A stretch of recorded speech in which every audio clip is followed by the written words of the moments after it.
4월 초 미국에서 놀라운 일이 일어났습니다. 미국의 별명이 천조국이죠. 스케일이 남다릅니다. 아주 우주적인 스케일인데요. 그래서 미국은 로또 당첨액도요, 상상을 초월하는 금액입니다. 미국은 로또를 파워볼 또는 이제 메가볼이라고 하는데요. 4월 초에 무려 13억 달러. 그러니까 이제 하나로 환산하면 한 1,800억, 1,900억 정도 되는 1조 8천억, 1조 9천억 정도 되는 이 파워볼 당첨자가 나왔습니다. 미국 오리건주 포클랜드에서 나왔는데요. 이 얼마 전에 오리건주는 1등 당첨자의 신원을 공개하게 되어 있습니다. 그래서 1등 당첨자의 신상이 공개되었는데 라오스 출신의 미국 이민자인 46세 챙세판 씨라고 하는 사람입니다. 바로 이분인데요. 보면 이제 삭발한 채로 나왔습니다. 삭발한 채로 나왔는데 이분이 8년 전에 이 암 진단을 받고 투병 중이라고 합니다. 아내와 친구들과 함께 20장의 복권을 샀는데 그 중에 한 장이 1조 8천억에 해당하는 로또에 당첨이 되었습니다. 그래서 이제 인터뷰를 했습니다. 인터뷰를 하니까 인터뷰 말미에 이런 말을 했습니다. 내가 이 돈을 다 쓰고 죽을 수 있을까? 내가 이 돈을 다 쓸 시간이 있을까요? 나에게 얼마의 시간이 남아 있을까요? 미국 역사상 8번째로 많은 금액의 로또에 당첨이 되었지만 그 돈이 다 쓸 수 있을까? 나에게 그런 시간이 있을까라는 걱정을 하는 이 이야기를 들으면서 많은 돈을 가지는 것도 중요하지만 이 돈을 유지하고 또 쓸 수 있는 것도 참 필요하다는 생각을 하게 되었습니다. 우리나라도요, 매주 토요일마다 로또를 발표합니다. 어제 보니까 아주 번호가 재밌게 나왔어요. 11, 13, 14, 15, 16. 그래서 11번부터 16까지 순서대로만 써도 3등, 100 몇십만 원을 받을 수 있는 번호가 나와서 지금 아주 온라인상에서 많이 많은데요. 우리나라도 평균적으로 로또 당첨 금액이 10억에서 한 20억 정도 됩니다. 가끔씩 동일 번호를 몇 개씩 써가지고 뭐 100억에 가까운 그런 당첨금을 받는 사람이 나오기도 하는데요. 여러분, 우리가 로또 1등에 당첨이 되면 정말 행복할까요? 이 미국의 챙세판 씨처럼 암 투병 중이라고 한다면, 우리에게 시간이 얼마 남지 않았다고 한다면 과연 그런 거액의 돈이 우리에게 무슨 의미가 있을까요? 우리가 한 번에 수십억을 받으면 과연 그 수십억을 우리가 잘 유지하고 관리할 수 있을까요? 우리나라에서 두 번째로 많은 로또 금액이요, 제25회 당첨자인데요, 242억을 받았습니다. 근데 5년이 되지 않아서 이 245억에 되는 이 엄청난 돈을 다 탕진했다고 합니다. 그리고 그는 얼마 전에 사기범, 절도범으로 경찰에 잡혔습니다. 15회 당첨자 역시 170억을 받았다고 합니다. 그런데요, 부부간에 이 170억을 이제 어떻게 써야 될까? 이걸로 다툼이 일어나가지고요, 9개월 만에 부부가 이혼을 했습니다. 가정이 깨졌습니다. 물론 많은 사람들이 상상할 수도 없는 행운을 거머쥐면 또 이 행운을 잘 지키기도 하지만, 한편으로는 어떤 당첨자들은 이 엄청난 금액, 행운이 아니라 독이 되어서 자신의 삶과 가정을 파괴하는 경우도 왕왕 보게 된다는 겁니다. 이런 것을 보게 되면 이 행운이라는 것 또는 재물, 이 돈이라고 하는 것이 많이 가지는 것도 중요하지만 이것을 참 지혜롭게 지키는 것도 중요하다는 것을 느끼게 됩니다. 우리는 이런 말을 자주 하게 됩니다. 또 자주 듣습니다. 건강이 최고다. 그래서 건강은 건강할 때 지켜야 한다. 그래서 사람들은 건강할 때 건강을 지키기 위해 참 열심히 노력합니다. 근데 요즘은요, 이 육체의 건강 못지않게 정신의 건강도 중요하게 생각합니다. 그래서 정신 건강을 위해서 스트레스를 관리하기도 하고, 또는 힐링이라고 하죠. 뭐 스스로 나에게 힐링을 하겠다 해서 뭐 여행을 간다든지, 또는 본인이 좋아하는 여러 가지 것들을 하며 본인의 정신 건강을 관리하기도 합니다. 또는 전문가와 상담을 받든지, 또는 약을 복용하면서 이 자신의 정신 건강 또 육체 건강을 관리하게 됩니다. 그런데 이 정신 건강을 관리하는 데 가장 중요한 것이 뭘까요? 바로 마음을 관리하는 거죠. 내 마음을 관리하는 것. 그래서 오늘날 수많은 책들이 있습니다. 본인의 마음을 관리하는, 마음을 컨트롤하는 이 관련된 수많은 지침서들, 책들이 베스트셀러가 되기도 하고 많은 사람들이 읽고 있습니다. 성경은 이미 수천 년 전부터 마음을 지켜라. 마음을 관리하는 것이 너무나 중요하다라고 권면하고 있습니다. 오늘 본문의 말씀을 제가 다시 읽습니다. 모든 지킬 만한 것 중에 더욱 내 마음을 지키라. 생명의 근원이 이에서 남이라. 잠언의 저자는 솔로몬입니다. 잠언 1장 1절에 다윗의 아들 이스라엘 왕 솔로몬의 잠언이라고 말하고 있습니다. 열왕기상 4장에 보면 솔로몬의 지혜가 동족 모든 사람의 지혜와 애굽의 모든 지혜보다 뛰어남이라. 그가 잠언 3,000가지를 말하였고 그의 노래는 1,005편에 이르렀다고 말하고 있습니다. 솔로몬은 가장 뛰어난 지혜를 가졌습니다. 그리고 그 많은 지혜로 가장 많은 3,000편이 넘는 이 잠언을 지었고요. 그 중에 일부가 오늘 우리가 보고 있는 성경 말씀으로 기록되어 남아 있는 것입니다. 자, 솔로몬이 어떤 자입니까? 우리는 솔로몬에 대해 잘 알고 있습니다. 솔로몬은 우리가 잘 알고 있듯이 인류 역사 가운데 가장 지혜로운 사람입니다. 열왕기하 3장 12절에 이렇게 말하고 있습니다. 내가 내 말대로 하여 내게 지혜롭고 총명한 마음을 주노니 내 앞에도 너와 같은 자가 없었거니와 내 뒤에도 너와 같은 자가 일어남이 없으리라. 솔로몬같이 지식이 많고 지혜로운 사람이 없을 것이다. 삶의 통찰력을 가지고 백성을 통치하며 다스리는 지혜가 솔로몬 같은 자가 있을 수 없다. 인류 역사 가운데 가장 지혜로운 사람이 솔로몬이다라고 말하고 있습니다. 또한 솔로몬은 엄청난 재산과 영토를 받았습니다. 역대하 1장 12절에 보면 그러므로 내가 내게 지혜와 지식을 주고 부와 재물과 영광도 주리니 내 전의 왕들도 이런 일이 없었거니와 내 후에도 이런 일이 없으리라. 그래서 솔로몬이 통치하던 시대는요, 어떻습니까?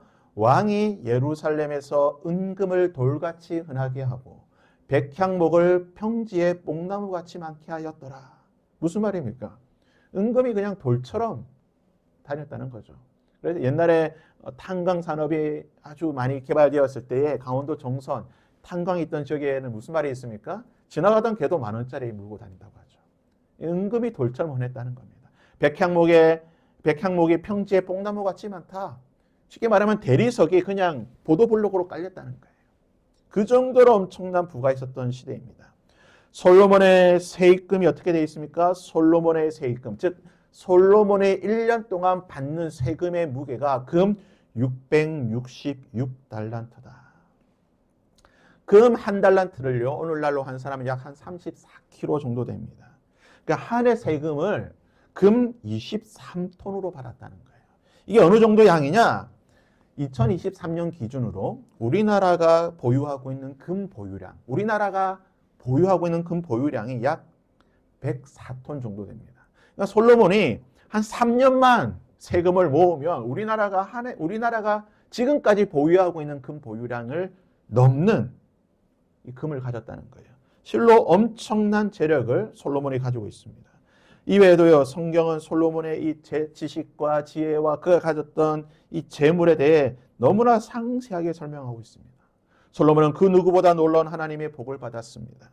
하나님은 약속대로 솔로몬에게 정말 물붓듯이 지혜와 지식과 재물과 모든 것을 그에게 주셨습니다.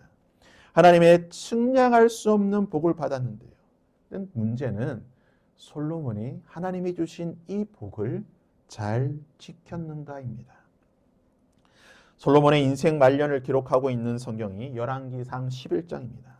열왕기상 11장을 보면 솔로몬의 인생의 말년이 어떻는지에 대해 성경은 다음과 같이 기록하고 있는데요. 3절과 4절과 6절과 9절에 보면 왕은 후궁이 700명이요 첩이 300명이라. 그의 여인들이 왕의 마음을 돌아서게 하였더라. 솔로몬의 나이가 많을 때에 그의 여인들이 그의 마음을 돌려 다른 신들을 따르게 하였으므로 왕의 마음이 그의 아버지 다윗의 마음과 같이 아니하여 그의 하나님 여호와 앞에 온전하지 못하였으니 솔로몬이 여호와의 눈 앞에서 악을 행하여 솔로몬이 마음을 돌려 이스라엘 하나님 여호와를 떠남으로. 솔로몬 인생의 말년을 이렇게 한마디로 표현할 수 있을 것입니다. 마음을 돌이켰다. 마음이 떠났다. 하나님께로부터 마음이 떠났다. 하나님을 떠난 것이 바로 솔로몬 인생의 말년이라고 할 수가 있습니다. 무슨 말입니까? 솔로몬은 하나님께 그 마음을 지키지 못했던 사람입니다. 솔로몬이 처음 왕이 되었을 때에, 왕위에 올랐을 때에 그는 그의 왕권이 불안정하였습니다. 주변에 적들이 너무나 많았고 그의 왕권을 노리고 있던 사람들이 너무나 많았습니다. 그런 상황 가운데 그는 기드온 산당에 가서 하나님께 일천번제를 드리며 그의 마음을 하나님께 드렸습니다. 하나님, 나를 구원하여 주옵소서. 나의 마음을 하나님께 드립니다. 하나님을 찾았을 때에 하나님은 솔로몬을 만나 주셨고 그리고 그에게 측량할 수 없는 하나님의 은혜를 베풀어 주셨는데요. 그가 하나님께로부터 수많은 복을 받게 되자 그는 그의 마음을 떠나게 되고 마음을 지키지 못하게 되고 결국 그의 마음을 떠나 인생 말년에 이방신들을 섬기는 우상 숭배자가 되었고 여호와의 눈앞에서 악을 행하는 악한 왕이 되었다고 말합니다. 이런 솔로몬이 오늘 본문의 잠언을 기록하고 있습니다. 모든 지킬 만한 것 중에 더욱 내 마음을 지키라. 생명의 근원이 이에서 남이니라. 과연 솔로몬이 이런 말을 할 자격이 있을까요? 그래서 많은 성경학자들은 이 솔로몬이 기록한 잠언의 말씀들 또는 전도서의 말씀들을 과연 우리가 하나님의 말씀으로 받아들일 수 있는가? 이것으로 고민하고 많은 논쟁을 하였습니다. 그래서 유대 랍비들은요, 비록 솔로몬의 인생의 말년이 우상 숭배자가 되었으나 그가 악한 마음에 사로잡혀 있긴 하였지만 가끔씩 정말 간혹 그가 제정신이 돌아왔을 때에는 그가 예전 같은 그런 지혜가 충만해졌을 때 이 잠언을 기록하지 않았을까? 전도서를 기록하지 않았을까?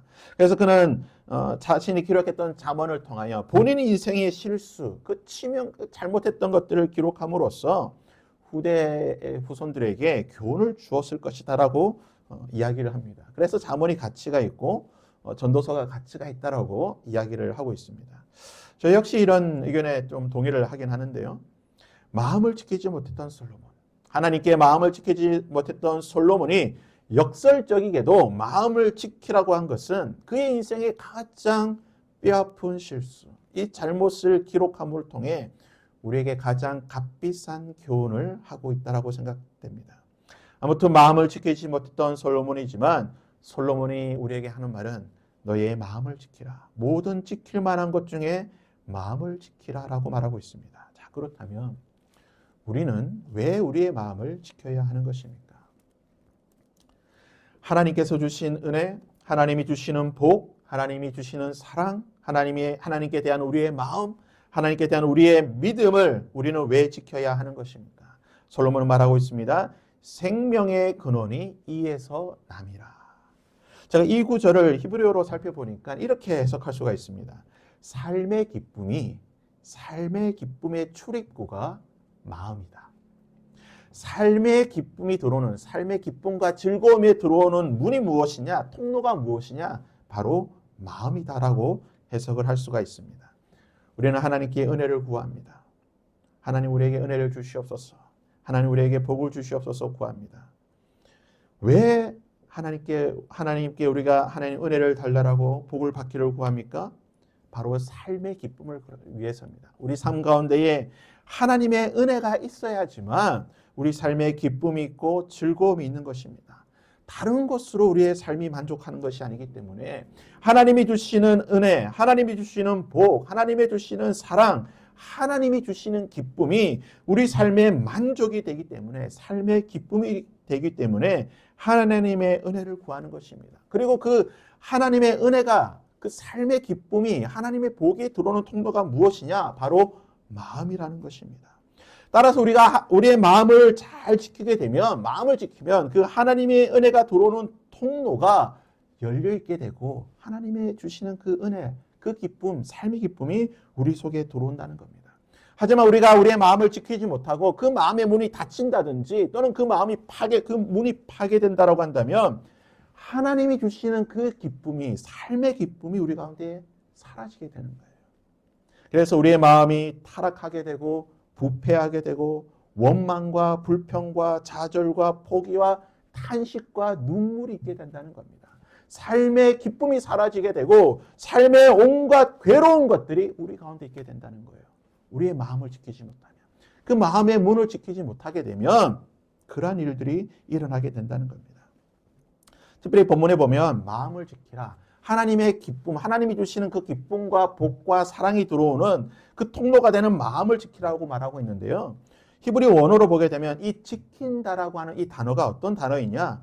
군사적인 단어로 씁니다. 군사적인 용어예요. 무슨 말이냐면 성을 지킨다 또는 요새를 지킨다 할 때 주로 이 단어를 씁니다. 물론 다른 뜻으로 쓰기도 하지만 많은 경우에 있어서는 이 단어를 성을 지킨다, 군사가, 병사가, 군인이 성을 지킨다, 요새를 지킨다, 그의 기지를 지킨다 이런 뜻으로 쓰인다는 겁니다. 즉 이 지킨다라는 것은 말 그대로 적으로부터 군인이 자신이 있는 그 곳을, 기지를, 그 성문을 지킨다는 의미입니다. 마음이라고 하는 그 문을, 삶의 기쁨이 하나님이 주시는 은혜가 들어오는 통로가 되는 그 마음을 적으로부터 지켜야 된다는 거예요. 다른 것으로부터 지키는 것이 아니라 그 마음을 파괴하는, 그 마음의 문을 파괴하려고 하는 그 통로를 파괴해서 하나님의 기쁨과 즐거움 대신에 삶의 괴로움과 저주와 고통을 주려고 하는 적으로부터 마음의 문을 지켜야 된다.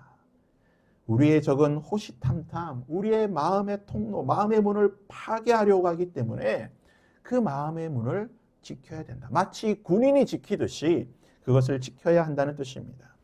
자, 이쯤 설명하면 우리는 성경의 한 구절이 마음에 떠오를 것입니다. 시편 120편 1절입니다. 여호와께서 집을 세우지 아니하시면 세우는 자의 수고가 헛되며 여호와께서 성을 지키지 아니하시면 파수꾼의 깨어 있음이 헛되도다. 예전 성경에는 파수꾼의 경성함이 허사로다라고 번역을 했습니다.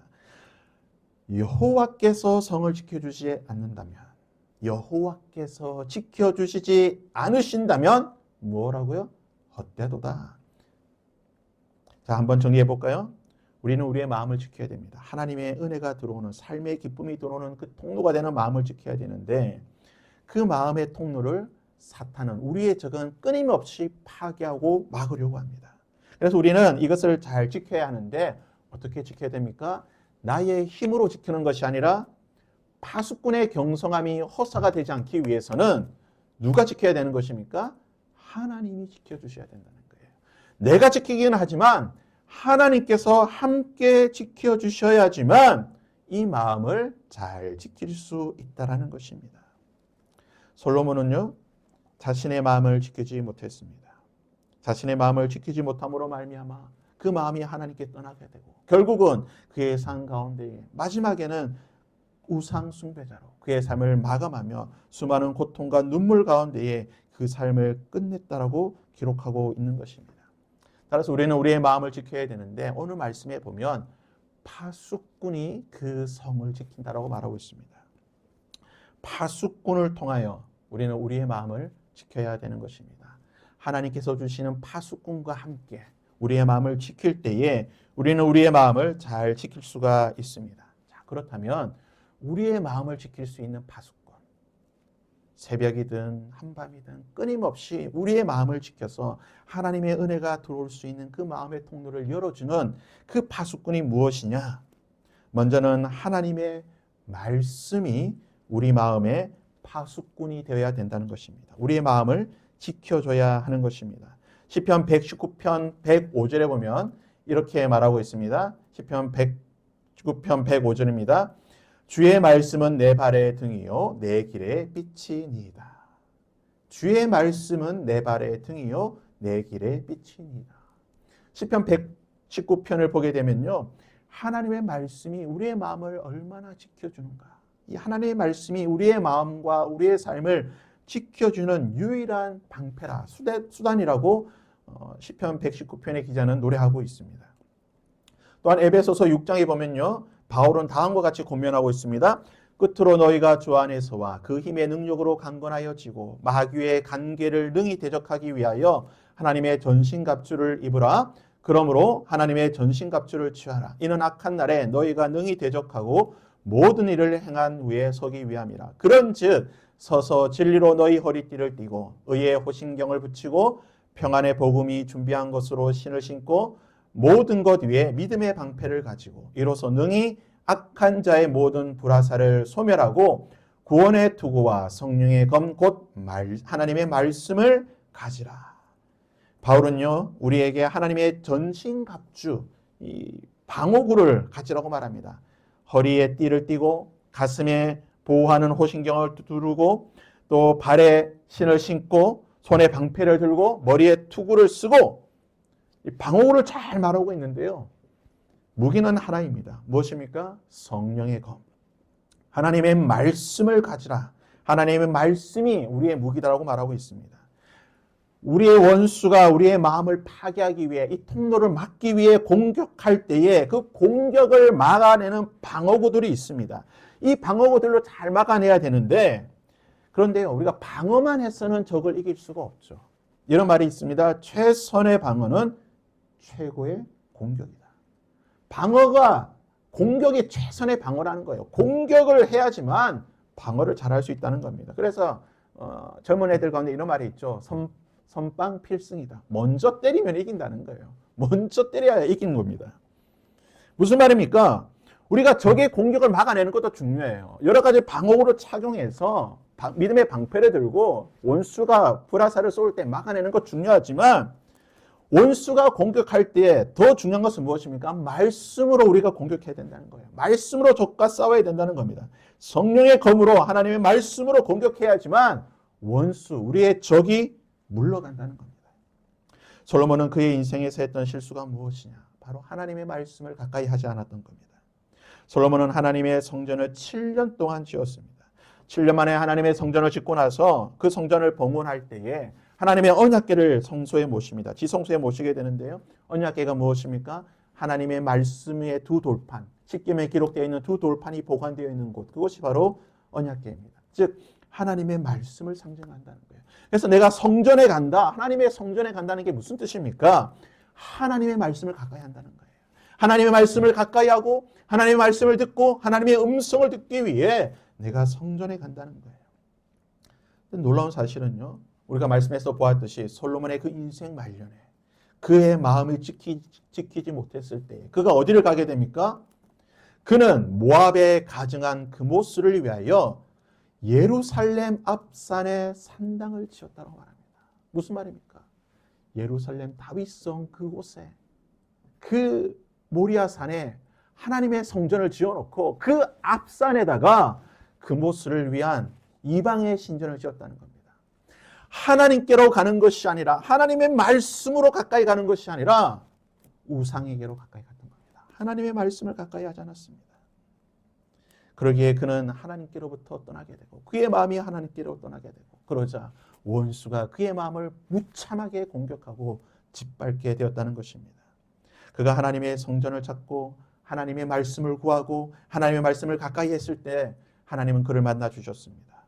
그에게 은혜를 주시고 그에게 복을 주셨습니다. 하지만 그가 하나님을 찾지 않고 하나님의 말씀을 가까이 하지 않고 하나님의 말씀으로 자신의 마음을 지키지 않게 되자 그는 철저하게 무너지게 되는, 그의 마음이 파괴되는 그러한 일을 겪었다는 것입니다.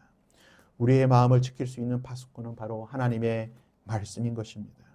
우리의 마음을 빼앗기지 않기 위해서는 원수의 공격을 막아내는 것도 중요하지만 하나님의 말씀으로 우리의 원수를 공격해야 되는 것입니다. 하나님의 말씀을 가까이 하게 될 때에 오늘 말씀에 읽었던 것처럼 주의 말씀은 내 발의 등이요 내 길의 빛이시기 때문에 하나님의 말씀을 가까이 하게 되면 원수의 공격이 보이는 거예요. 내 발의 등이 되기 때문에 환히 보이기 때문에 원수가 어떠한 함정을 파고 있는지, 원수가 어떻게 공격하고 있는지, 어디에 원수가 숨어 있는지 하나님의 말씀을 통해 알 수 있다라는 것입니다. 그러기에 우리는 할 수만 있으면, 아니 어떻게 해서든 무조건 하나님의 말씀을 가까이 해야 될 줄 믿습니다. 하나님의 말씀이 우리를 지켜주실 것입니다. 우리의 마음을 하나님의 말씀으로 가득 채우고 우리가 하나님의 말씀을 가까이 할 때에 그것이 우리에게 들어오는 그 하나님의 기쁨을, 우리의 삶의 기쁨의 그 통로를 활짝 열어줘서 우리 삶 가운데에 하나님의 은혜가 풍성하게 거하게 하게 될 것입니다. 우리의 마음을 지키는 또 다른 파수꾼이 있다고 한다면 그것은 바로 기도라는 것입니다. 하나님께서는 모세에게 성막을 지으라고 말씀하셨고 제사장들이 그 성막에서 매일 두 번의 제사를 드려라고 말씀하셨습니다. 상번제와 하번제라고 불리는 아침과 저녁에 이 드리는 제사가 있는데요. 성막 앞 제단에서 이 제사장들이 번제를 드릴 때에 또 다른 제사장들은 성막 안으로 들어가서 하나님께 분향, 향을 태우는 그 제사를 드리게 됩니다. 출애굽기 30장 7절에 보면 이렇게 기록하고 있습니다. 아론이 아침마다 그 위에 향기로운 향을 사르되 등불을 손질할 때에 살을 찌며 또 저녁 때에 불을 켤 때에 살을 찌니 이 향은 너희가 대대로 여호와 앞에 끊지 못할 것이며, 성소 밖에서는 번제를 태워서 제물을 태워서 하나님께 향기를 드리게 되고 성소 안에서는 향을 태워서 하나님께 향기로 하나님께 제사를 드려라. 아침 저녁으로 매일 이것을 반복해라. 두 번 제사를 드리고 이것은 매일매일 반드시 무엇이라고 말하고 있습니까? 대대로 여호와 앞에 끊지 못할 것이다. 반드시 영원토록 해야 될 것이다 라고 말합니다. 근데 여러분 출애굽기 말씀을 보게 되면 출애굽기의 성막의 구조를 보게 되면 참 재밌습니다. 성막 안에는요 항상 두 가지가 있습니다. 물론 이제 떡상도 있고 다른 것이 있지만 매일같이 반복해서 있어야 될 것이 두 가지라고 성막은 말하고 있는데요. 그것이 무엇이냐? 바로 성막 안에는 등불이 있습니다. 지금 보는 것처럼 메노라라고 하는 등불이 있는데요.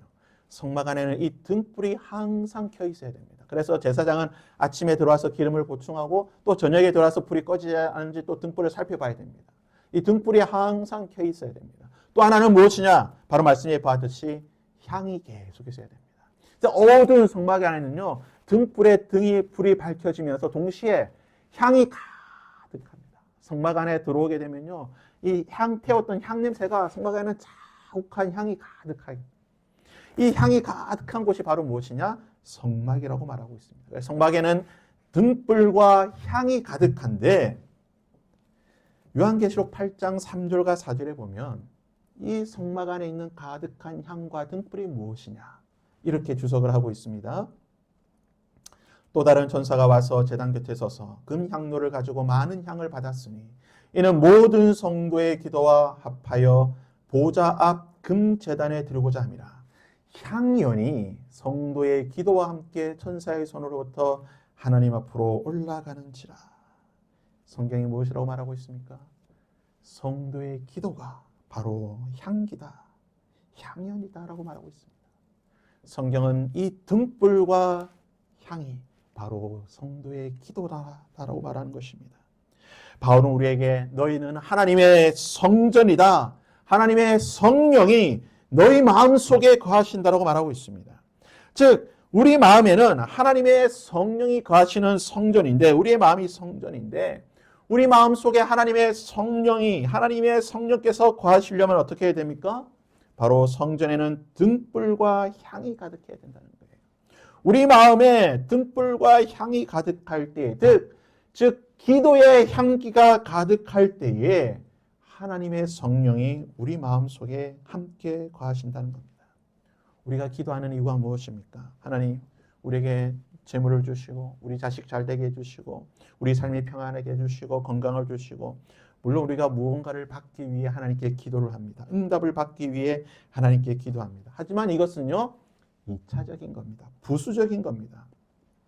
우리가 기도해야 되는 가장 중요한 이유는 바로 우리가 하나님의 성전으로 하나님의 성령이 우리 가운데 거하시기 위해, 기도의 향기가 우리 마음속에 가득할 때에 하나님의 성령이 우리 가운데 거하시기 때문입니다.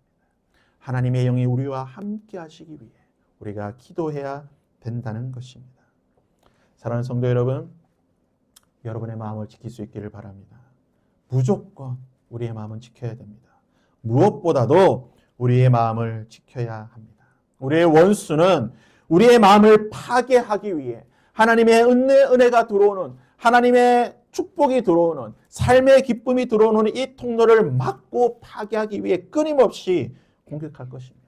우리의 마음이 파괴되면, 우리의 마음의 문이 닫히면 우리 마음 가운데 삶의 기쁨이 없을 것이고 우리의 삶은 고통과 괴로움과 눈물과 저주와 슬픔뿐이게 될 것입니다. 하나님의 은혜가 머무는, 하나님의 은혜가 들어오는 이 통로가 되는 마음을 잘 지킬 수 있기를 바랍니다. 하나님의 말씀을 통하여 그리고 기도를 통하여 여러분의 마음을 지키시기를 바랍니다. 그러할 때에 하나님이 주시는 그 복이, 하나님이 주시는 그 은혜가, 하나님이 주시는 그 사랑이 우리 삶 속에 참된 기쁨과 즐거움이 될 줄 믿습니다. 오늘 하루 하나님이 주시는 그 은혜가 우리의 마음을 통하여 풍성히 들어오시기를 바랍니다. 하나님의 말씀을 가까이 하시고 주야로 하나님께 기도함으로 여러분의 마음이 하나님께로 향하고 하나님께로 열려져 하나님이 주시는 그 놀라운 삶의 기쁨이 우리 삶 속에, 여러분의 삶 속에 가득하기를 주님의 이름으로 축복합니다. 이 시간 함께 우리 찬양을 함께 찬양하고 기도하는 시간을 갖겠습니다.